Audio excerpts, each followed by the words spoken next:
Salut, c'est Julien. Je crois que c'est la première fois que je vais parler sur cette chaîne. Voilà. Donc habituellement, moi je suis pas quelqu'un qui contrôle le corps, donc évidemment je vais pas être à l'aise, etc.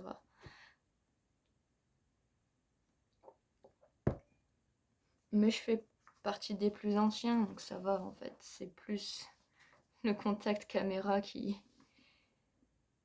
avec lequel j'ai pas l'habitude que le contrôle du corps, ça passe. Enfin, voilà. Alors aujourd'hui, je voudrais vous parler de Stanislas, ce qui s'appelle Stanislas, donc mon neveu. J'ai du mal à m'ancrer, évidemment, toujours pareil.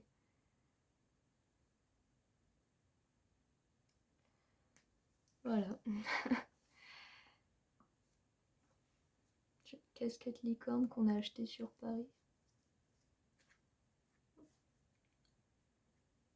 C'est surtout Looping qui la porte, mais bon, techniquement elle est censée être à moi. Ouais. Enfin bref. Donc cette vidéo va se faire en deux parties. La première, je vais vous expliquer la fin de la grossesse de Chloé et son accouchement. Et ensuite, depuis comment ça se passe avec le petit, quoi. Donc si je vous fais cette vidéo, c'est parce que quand c'est tombé sur Chloé, cette histoire d'être une altère enceinte, ben on a eu très peu de ressources sur le sujet. C'était quasiment mission impossible de trouver de l'aide. Surtout que le sujet, en fait, déjà avoir des haltères c'est bizarre, mais s'imaginer des haltères enceintes, donc à part la vidéo de Zeliana, je mettrai le lien en description, la vidéo où Zeliana explique ça, ben, on n'avait pas vraiment de ressources plus que ça, donc on savait que c'était logique pour le cerveau, on était rassurés là-dessus, on comprenait pourquoi le bébé arrivait, en fait, qu'est-ce qui se passait potentiellement dans notre subconscient, pourquoi ça tombe sur Chloé. Et du coup, on avait passé un message sur Insta, je crois, je sais plus. Moins que c'était dans une de ces vidéos, je sais plus. Bref, on a reçu une aide inattendue d'un système qui s'appelle Plume, qui fait aussi des vidéos sur YouTube.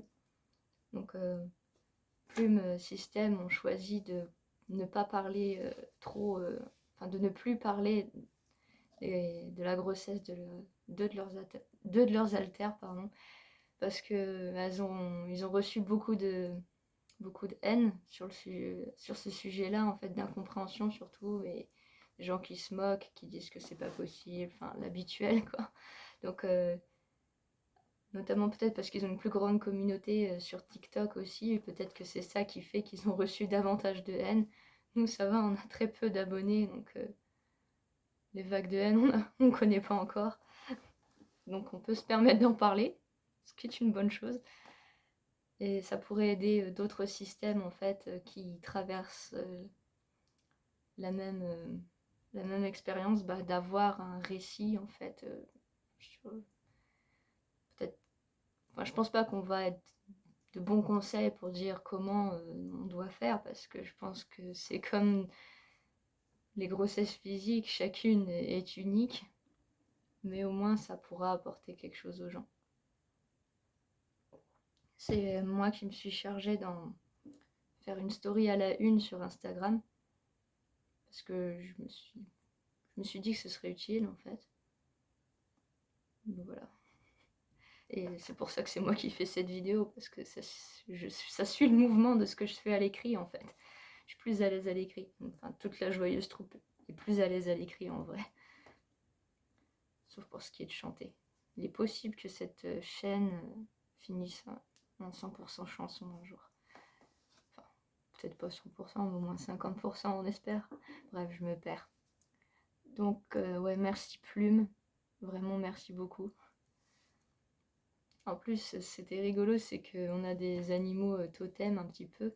Et Boris, c'est un aigle. Chloé, c'est une chouette. Et Stanislas, on se rend compte que de plus en plus c'est ok pour le canard, et tous les trois c'est des animaux qui ont des plumes. Alors c'est marrant d'avoir été aidé par un système qui s'appelle plume. Voilà. Donc, partie 1, comment s'est passée la fin de la grossesse et l'accouchement. Alors déjà, faut savoir que pendant toute la grossesse, excusez-moi, je vais me gratter le nez là. Toute la grossesse en fait s'est passée sous silence parce que Chloé avait peur qu'on fasse une grossesse nerveuse, elle avait peur que ce qu'elle ressente aille jusqu'au corps, donc elle s'est vraiment isolée pendant plus de 8 mois parce que voilà, c'était sa façon à elle de prendre soin de nous encore. Ce qui veut dire que elle a très très peu vécu sa grossesse, enfin elle a très très peu vécu les choses, on a très très peu vécu sa grossesse parce que voilà, elle s'est un peu isolée, mais sur les derniers jours, elle avait quand même envie de le ressentir parce que ça aurait été potentiellement un regret. Et en plus, vers le 27 juillet, on avait eu le Covid, donc on était reclus dans la chambre avec les plats qui arrivaient sur le pas de la porte parce qu'on s'isolait du frère et du père. Enfin, je crois que je peux les appeler papa et mon frère parce que je me considère comme tel. Et du coup, ouais, en fait, on avait du temps pour nous, pour le vivre, pour faire des têtes grimaçantes et tout ça. C'était pas gênant puisqu'on était reclus. Donc le Covid, il est tombé à la fois mal et à la fois bien. Et, du coup, ouais, Chloé, elle a voulu vivre les derniers jours, le ressentir corporellement en mettant potentiellement un coussin sur le ventre pour sentir comme une forme ou des trucs comme ça, parce que quand elle frontait, en fait, elle ressentait comme un membre fantôme et ça la dérangeait. Mais pour 2-3 jours, ça la dérangeait moins que toute la grossesse. Donc sur la fin, elle s'est lâchée en contrôle du corps. Et c'est là qu'elle a remarqué qu'en effet, elle avait bien fait de se mettre en arrière parce que le corps, à ce moment-là, on a eu des nausées alors que c'était la fin du Covid, donc on a eu une relance de nausées, mais on sentait que c'était pas celle du Covid, c'était pas pareil. Des maux de ventre et tout. Le Covid, c'était surtout les bronches, mais là, ça allait différemment. Donc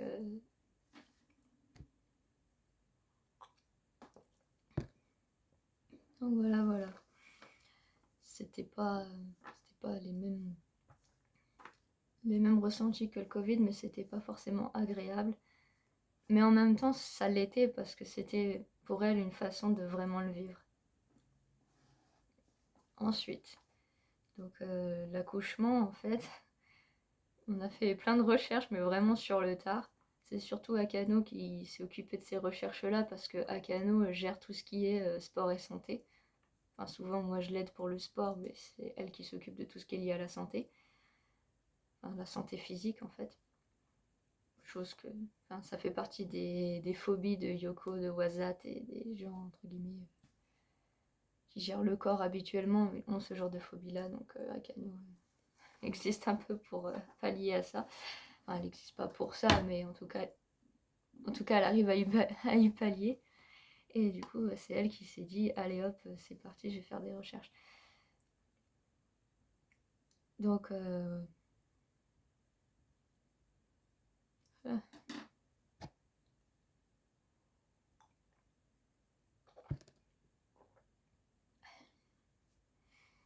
donc elle est partie faire des recherches, voilà. Donc on a appris que c'était potentiellement mieux pour un bébé, enfin pour une femme d'accoucher dans l'eau pour se détendre. Donc nous, ça tombe bien, on a des glaciers dans l'Inner World. On les appelle des glaciers, mais c'est le lac de Lacuna. Et du coup, Chloé a prévu et elle a accouché là-bas. Et Akano s'est un peu improvisée sage-femme. Elle a aussi fait des recherches et elle est tombée sur ce qu'on appelle des doulas. Ça n'existe pas trop en France, mais un petit peu quand même. Donc c'est des femmes qui vont aider la future maman à à être plus posée psychologiquement. En fait, la sage-femme va s'occuper de tout ce qui est le bébé, la santé, tout ce qui est physique, mais la doula, elle va plutôt être là psychologiquement pour aider la mère et tout. Donc, excusez-moi. Donc, Chloé, pardon, je confonds les prénoms des fois. Ah, ça m'énerve.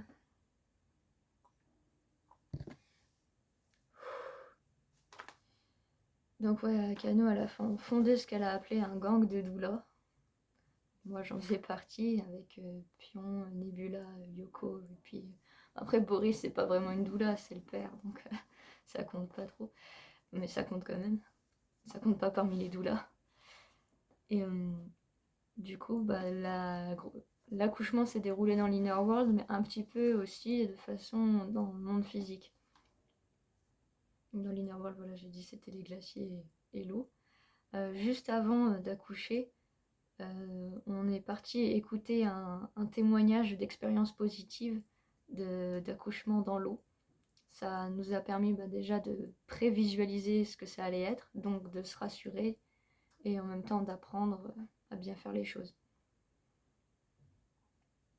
Donc on s'est attribué plusieurs rôles ce soir-là, parce qu'on s'est produit le soir, enfin la nuit. Je suis déconcentrée parce que notre marraine vient de rentrer à la maison. Ouais. Bref. Du coup, je lis mes notes parce que ça m'a déconcentrée vraiment. Donc ouais, on a fait des teams pour alterner le front. Donc il y avait moi au front, il y avait Chloé dans les glaciers, Yoko qui faisait la médiatrice, Akano plongé dans le lac pour réceptionner le colis. Non, franchement, ça me stresse. Est-ce que c'est moi que ça stresse? Est-ce que c'est les autres que ça stresse? Ouais, c'est les autres. Donc voilà. Et pourquoi est-ce que c'est moi qui ai contrôlé le corps? Parce que dans l'Inner World, de toute façon, je m'appelle Julien, je pense que ça coule de source, je suis un mec. Et ce qui fait que je suis un mec, mais je suis la version masculine de ce corps. Donc en fait, par exemple, là, je me regarde dans la caméra et je vois un visage qui ressemble au mien. Bon, je vois des tétés, mais bon, ça, c'est pas... C'est la vie, hein. On fait avec. Mais ce que je veux dire, c'est que je me sens bien dans le corps, donc je me sens bien au contrôle du corps. C'est d'ailleurs pour ça que j'aide Akano aussi au sport. C'est parce que je me sens connectée plus au corps. Donc c'était une façon pour moi d'aider ma sœur, en fait, parce que Chloé, c'est ma sœur. On avait peur aussi, c'est qu'en mettant une fille au front, elle puisse s'identifier si fort à Chloé qu'elle ressentirait les douleurs elle aussi. Alors que moi, c'est pas possible pour moi de me représenter d'être enceinte. Enfin, d'être enceinte dans l'Inner World, en tout cas, c'est pas possible. Enfin, le corps pourrait l'être, et à ce moment-là, je le serais, mais l'inverse n'est pas possible. Enfin, je peux pas tomber enceinte dans l'Inner World. Et du coup, c'était pratique que ce soit moi. Et voilà. Aussi, il y a Pion et Nebula qui m'ont aidé au glacier. Donc le front a été alterné, c'est-à-dire tantôt c'était moi, tantôt c'était Yoko, tantôt c'était Chloé, tantôt c'était Akano. Donc Yoko était surtout là pour l'ambiance générale, parce que c'est la personne qui fronte qui va récolter les souvenirs en fait. Donc Yoko a récupéré un peu l'ambiance générale, moi j'étais sur le corps, Chloé sur sa grossesse et ce qu'elle était en train de vivre, et Akano parce qu'il fallait qu'elle agisse pour aider Chloé. D'ailleurs, on a du coup des souvenirs de Chloé, elle qui est extrêmement pudique. Maintenant, tout le monde connaît ses parties intimes parce qu'on a les souvenirs d'Akano qui sont là en fait. Avec son point de vue, avec les jambes de Chloé comme ça. Enfin, je sais pas pourquoi plus comme ça. et, et voilà, donc il y a un moment donné, non, peut-être je vais parler de ça d'abord. Donc dans le monde physique en fait, Chloé elle a ressenti des maux de ventre qui m'ont quand même atteint. mais en minorité. Enfin, en minorité, en moins, pas fort du tout. Enfin, c'était une douleur presque semblable à celle des règles, donc c'était tranquille, on va dire. Et même s'il y avait des nausées en plus. Mais ça a été, je suis sûre que les femmes qui vivent des grossesses vivent au moins 20 fois pire.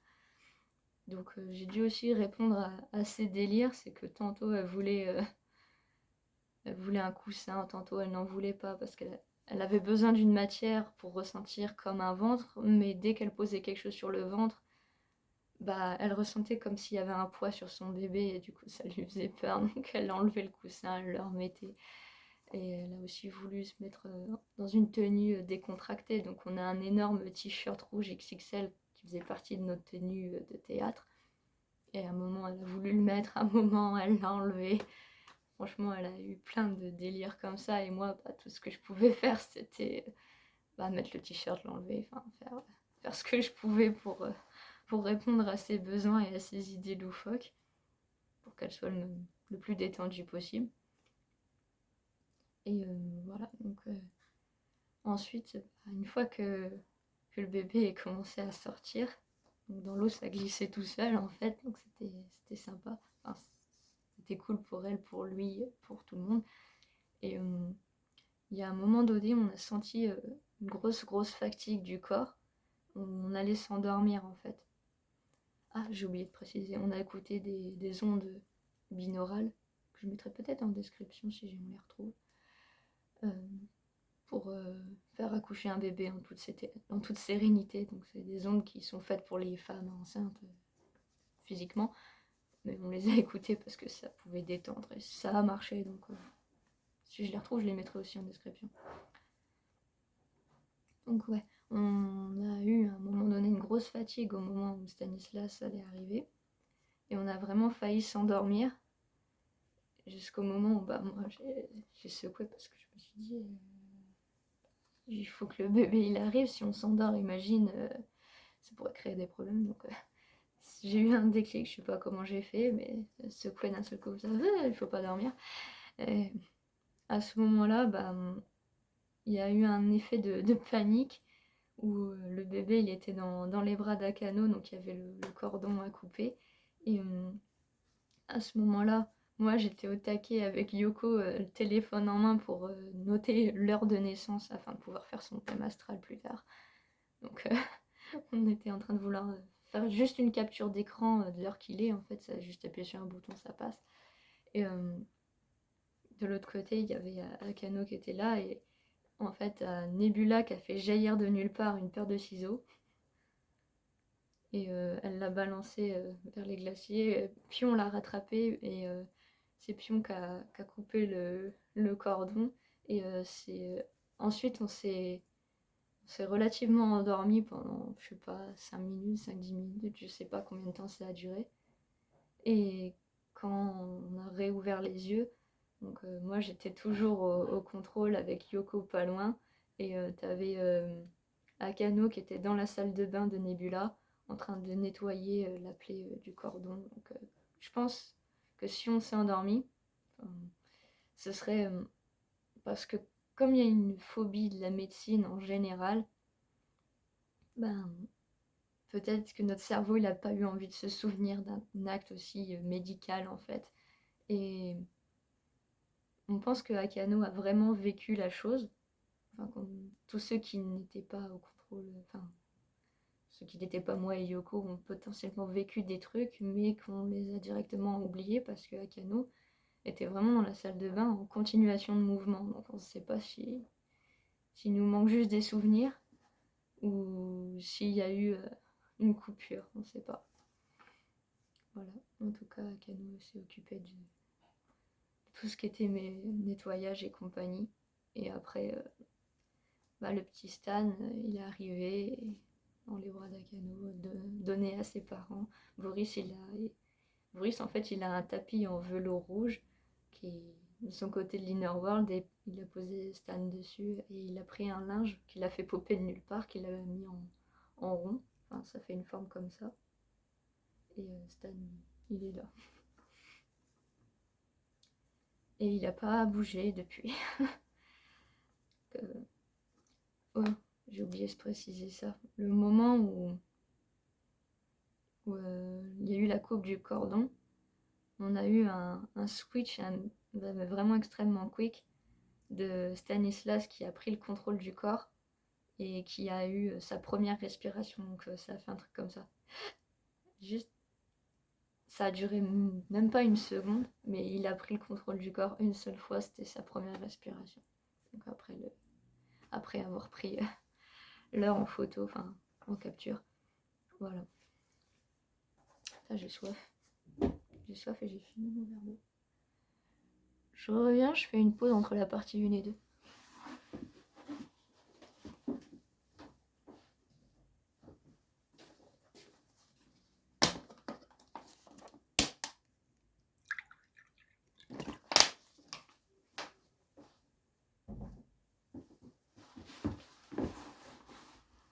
Salut. Et là là. Donc partie 2 qui va être plus courte que la partie 1 normalement parce que il s'est pas passé grand chose. Ah.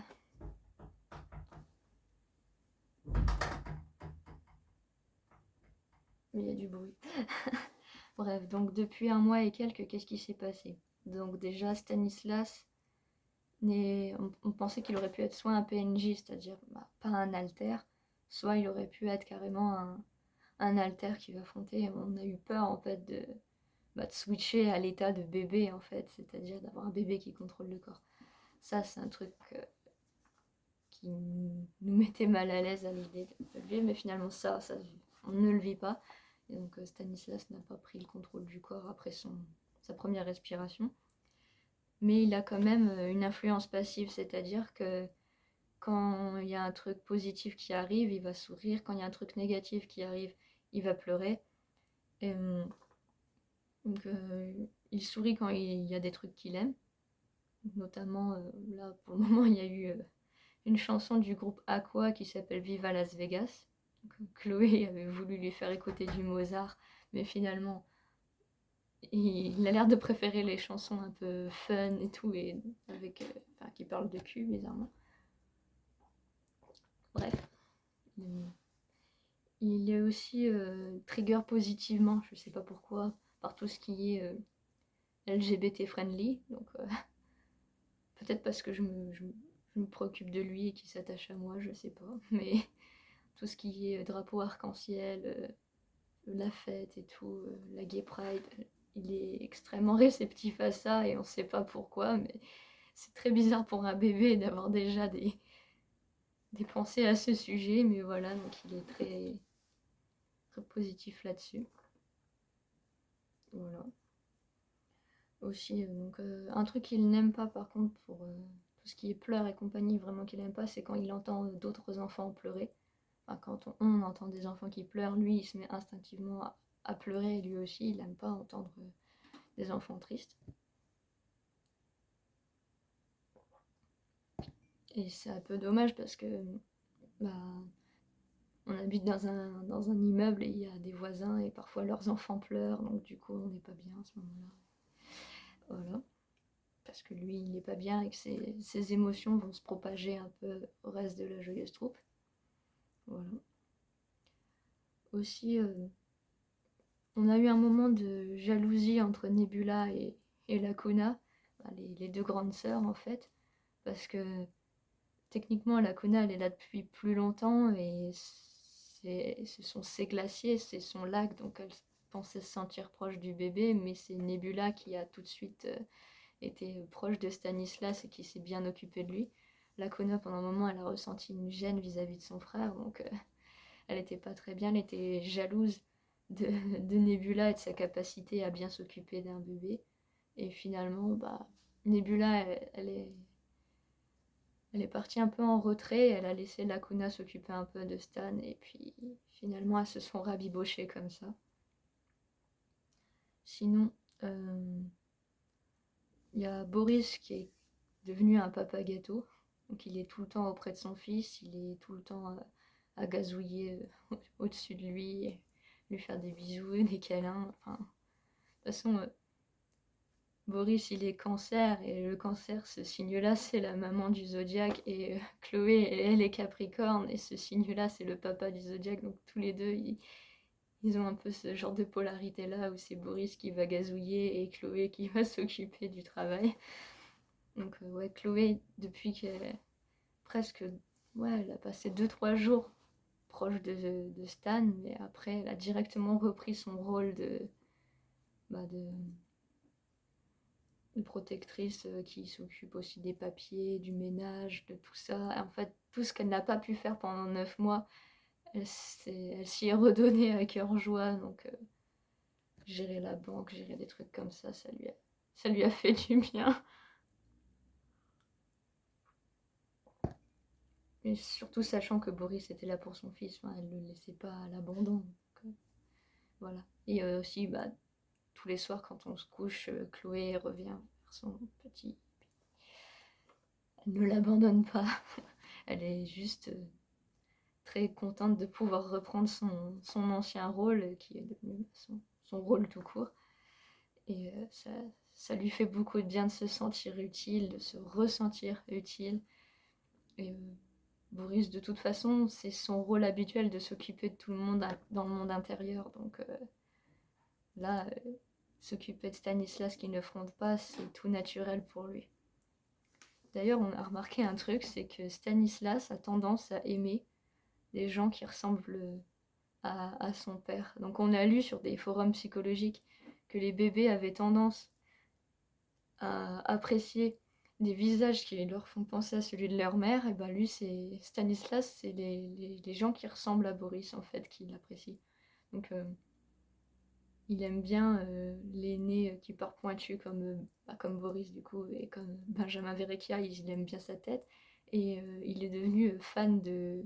Enfin, on pense qu'il est fan parce que vraiment il gazouille à fond quand il la voit. C'est une youtubeuse, enfin je sais pas si elle a une chaîne YouTube à elle, mais elle fait des feats avec Maison Grise et elle s'appelle Gwen. C'était l'ex de Squeezie pour resituer. Et cette fille-là, elle est en fait, elle est brune, un peu comme Boris, elle est gentille et douce comme Boris. Donc, c'est un peu si Boris avait été une fille, il aurait peut-être ressemblé à Gwen, je sais pas, mais du coup, Stanislas adore Gwen. Il a eu plein de kiffs pour des gens. Donc, un alter qui s'appelle Stanislas du groupe, enfin, du système Alternity System, qu'il avait craqué parce qu'ils ont le même prénom, mais ça lui est passé très vite. Il y a un chanteur qui s'appelle Strifey qu'il a beaucoup aimé et ensuite ça lui est passé très vite, mais Gwen on dirait que ça de semaine en semaine ça continue d'être là, donc il aime beaucoup Gwen. Voilà. Donc pour revenir aussi, dire ça, terminer là-dessus, Boris est un papa gâteau et Chloé elle est plus occupée à gérer la joyeuse troupe, à s'organiser, etc. Et on remarque que c'est potentiellement une répétition des schémas familiaux parce que notre père est un papa gâteau et notre mère était plus focalisée sur la paperasse, etc. Donc Boris tient beaucoup de notre père et Chloé de notre mère de toute façon. Et on se demande si le cerveau, inconsciemment, au-delà de tout ce que nous on peut ressentir, etc., de nos identités, si le cerveau il n'a pas mis ça en place pour revivre une façon d'être bébé en mieux. Enfin, la même chose, mais en mieux. Parce que bah, Chloé, c'est quelqu'un qui gueule, mais qui gueule pas vraiment sur les gens. Elle râle beaucoup, mais ça va. Et Boris est un papa gâteau, mais enfin, tous les deux râlent moins que nos vrais parents. Et il y a plein de choses. Bah, déjà, tout ce qui est de l'ordre de la violence n'existe pas avec eux deux. Enfin, n'existe plus pour Chloé. Boris n'a jamais été violent. Et je pense que c'est une façon de vivre une vie de bébé calme et paisible en fait. Voilà. Et voilà. Surtout que bah, nos parents ont divorcé quand bah, le corps avait 1 an. Potentiellement, ils ont dû se disputer dans cette période-là. Parce En général, quand on divorce, c'est qu'on s'entend plus, et qu'on s'entend plus, c'est qu'on se dispute. Peut-être que notre corps bébé a vécu ça comme un traumatisme sans qu'on le sache, et que c'est une façon de se reconstruire. D'ailleurs, quand on prend soin de Stanislas, c'est-à-dire on fait attention à lui, on se met dans des environnements sains, on écoute des trucs sains sur YouTube, on regarde jamais des choses qui font peur ou qui sont très bad vibes, on regarde que des trucs good vibes en ce moment. On s'intéresse toujours à tout ce qui est chamanisme, etc. Tout ce qui nous fait du bien, on l'absorbe, et tout ce qui nous fait du mal, on met une barrière devant pour Stanislas. Mais du coup, Stanislas est devenu un moteur à prendre soin de soi. On prend soin de lui, c'est un petit peu comme si on prenait soin de nous, en prenant soin, enfin, comme prendre soin de soi, comme on prendrait soin d'un bébé, en fait. Et je trouve que ça fait sens, en fait. On a vraiment besoin de retrouver une façon de prendre soin de soi en ce moment. Et ça, ouais, Stanislas est un moteur à prendre soin de soi. Je trouve que c'est plutôt une bonne chose. Voilà. Donc, pour rassurer un peu les gens qui vivraient une grossesse mentale, bah, se dire que avoir un alter bébé, c'est d'avoir une bonne raison de prendre soin de soi. Parce qu'il faut prendre soin de ce bébé. Idem pour une femme enceinte, en fait. Ce sont des archétypes dont naturellement on a envie de prendre soin de soi, de prendre soin d'eux. Les avoir en soi, c'est prendre soin de soi. Je crois que je me répète un peu trop. Bon, bah voilà, ma vidéo elle est terminée.